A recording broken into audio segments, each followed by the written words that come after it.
Hi guys. So I wanted to talk to you a bit about the importance of understanding the different kind of metrics that you get talked about in Football Index. So there's a few main common ones such as PB average, max, peak scores, base, etc. So just want to talk through the importance of using these in combination, not in their on their own. So for example here, this is just a simple graph showing three different averages. So these are just three players, all with PB average of 150. Now, you can see here that they've all got very different profiles because two of them are either one's nailed on 150, one sort of hovers around the 150 mark, but the other is fluctuating wildly between sort of the high 200s and down into the 50s. Now, in Football Index, you're going to want the orange line player here because he might be getting some crap scores, but he's also getting some very good scores that is in the sort of PB winning territory. And this is generally what people mean by talking about peak scores. Is are they hitting regular peaks that are going into the PB winning territory of sort of 200 plus is generally where you start to win PB on a treble or a double day. You can win it around the sort of 170 plus mark on a single day, depending on how many games there are.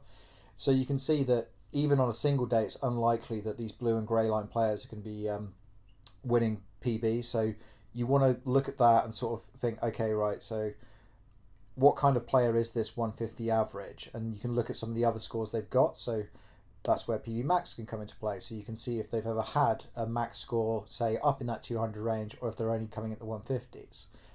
But you don't want to use max in isolation because, I've used the example here where the blue line player had one amazing game where he scored 380 points. I know no one's ever scored that high, but it's just to show an exaggerated example. But then the rest of the time he's in the sort of 100 score. So he's maybe got that potential to do it again, but he's obviously not doing it that often. Whereas the orange line player has, consistently been hitting north of 250 scores, so he's going to be an absolute nailed on great player.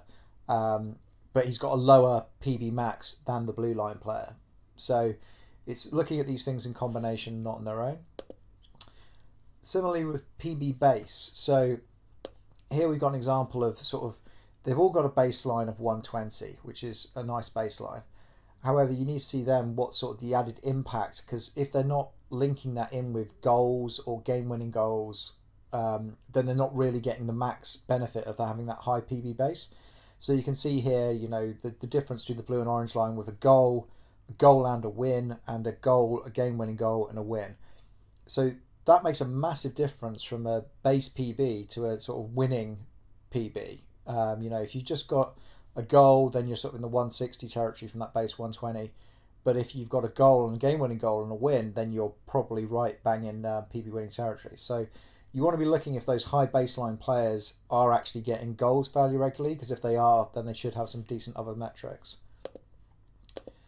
Additionally, something to really bear in mind is how many games somebody's played, because you can often get misleading data if there's only a few data points. So if there's somebody with a very small number of games, say 4 or 5, they might have a very high PB average. They might even had one really amazing game where they had a really good PB max, or they've had like 1 or 2 games where they scored a lot of goals, but they've only ever had that 1 or 2 games. Now, this means that on things where you're doing your sort of goals and assist analysis, they'd have a great goals per game ratio, but in reality, that's not going to be sustainable because they're just not going to be starting, or they're not going to be getting that regular game time.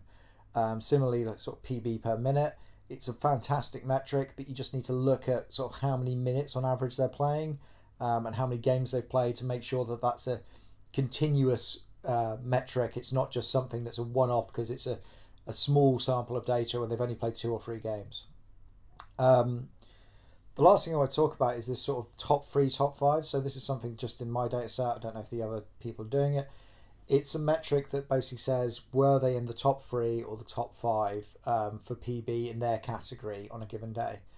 Now, again, this is, a great metric, but it needs to be used with a degree of the other metrics, because they might have had a lot of single games. So, for example, Lille have had quite a few single game days recently. So it wouldn't be that hard for, say, Nicolas Pepe to have been getting, a number of 1, 2, or 3 places, because he won't have had that much competition. Whereas other teams that have been playing all treble days, they might have some really nice scores there, but they just won't have been in those top 3 spaces necessarily because they'll just be missing out the sheer volume of competition.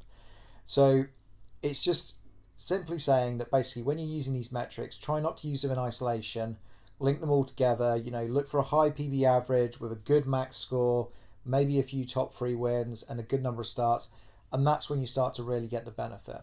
So short and sweet this time, but hopefully that's really helped you guys out. Cheers.